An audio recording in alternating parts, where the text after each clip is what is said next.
Hey, what's up everybody? Rob Marzullo here, Ram Studio Comics. Welcome back.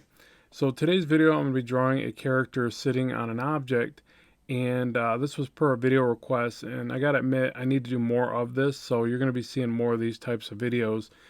This is a really great thing to practice. If you're doing any type of storytelling, you really got to get in the habit of doing not just the superhero action poses that we all know and love and get used to drawing, but also the mundane stuff, the sitting there on a cube of energon, or having your daily coffee before you get ready to go fight some crime or whatever. So you gotta do all these different regular poses, and also you gotta have characters interacting with objects. So if you get in the habit of just drawing on a blank white canvas, but the characters aren't really doing anything, they're not interacting with the background around them, they'll tend to look very stiff, or not even just stiff, but like they're floating there, like they're not part of the scene.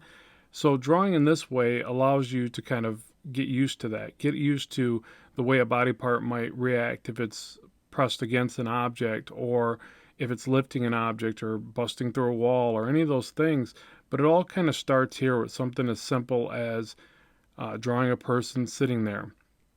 So it's very important. And if you're doing anything like storytelling, storyboarding or whatever, you're going to have to do a lot of this. And the more that you do storyboarding, you're going to have to do it where it looks more realistic.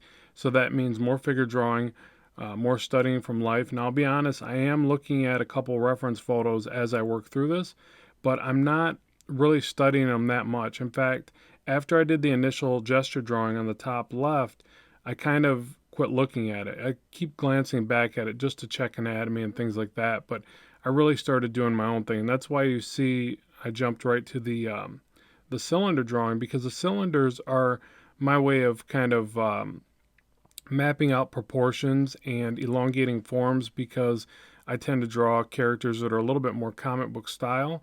So my way to do that is to use the cylinders. Now, a lot of people have expressed to me through the channel and things like that that they don't like the cylinder method, and I can understand your take on that. But keep in mind, the reason why the cylinder method is so important at times is it helps you to uh, work in perspective a little bit easier by drawing that cylinder where you can see the perspective of it. So I just wanted to touch on that real quick. Use whatever method you feel most comfortable with. The main thing is to do lots of studies, lots of various poses like this, and really log the hours. That's the biggest quintessential thing when it comes to drawing. So just do that. Okay, so back to this. By this point, I'm not looking at the reference at all. I actually did pull a different reference shot to look at hair, because hairstyles always boggle my mind for some weird reason. So I will look at reference for that. But by this point in the drawing, I'm really just doing my own style, and just using any reference just for a quick visual aid. And the reason why I say that, reference is never a bad thing. And if you find yourself struggling to get these types of poses right, you can go right down to tracing. I don't care, and I'm not going to fault you for it. And no self-respecting artist would. You need to do whatever helps you memorize these shapes, these forms, and draw throughs are very important for studies. I like to just glance at reference photos, but I've been drawing a long time where I can get away with that. And what it does is, if I just glance at them, then my style takes over. But also, I might find myself making more proportion mistakes, or things that just don't look accurate. But if you're okay with that and you're going for comic book art, then you can let that go as far as you want. You can let style really dictate.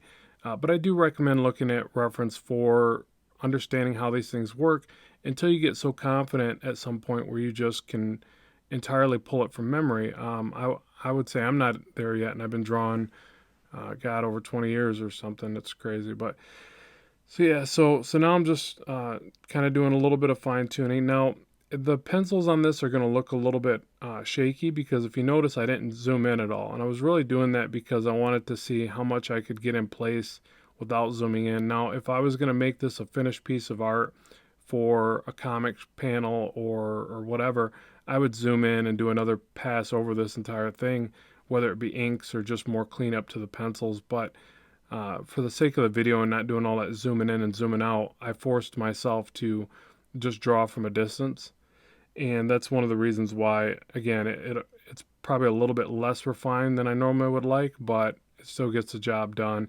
And there is a certain amount of uh, creativeness I think that you can express by not zooming in and out. Just like if you were working off a sheet of paper, you wouldn't zoom in and out unless you, were pulling out the magnifying glass to kind of do that thing, I guess. But so yeah, so there's going to be more videos like this on the way. I thought it was a really good thing to touch on, and we need to do more of it here on the channel. So there's going to be a lot more interaction type stuff. You guys are welcome to comment in the section below and let me know what type of shots you would like. Give me some good ideas to reference, and I'll get that on the schedule.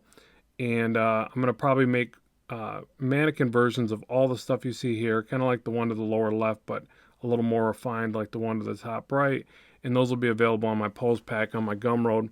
And I do want to just take the time to thank everybody for the support of the channel. We're coming up on 50,000 subs, which is amazing. We've hit over 3 million views, and everybody's support of my Gumroad has been fantastic. You guys really allow me to keep doing what I'm doing here. So I just wanted to do that quick thank you type shout out because it really does mean a lot to me. So thank you for that. So yeah, so wrapping it up, a little more touch-ups. I'm just kind of doing a little cross-hatching or shading, just kind of nipping and tucking at it, I guess. I never know when to quit, I think. I just want to keep like shading and rendering. But then there's a certain point when you gotta say, okay, this thing is done. Let's put that baby to bed. But yeah, let me know what else you guys would like to see in the future. I will get that on the schedule. As always, keep drawing, keep having fun, and I will talk to you soon.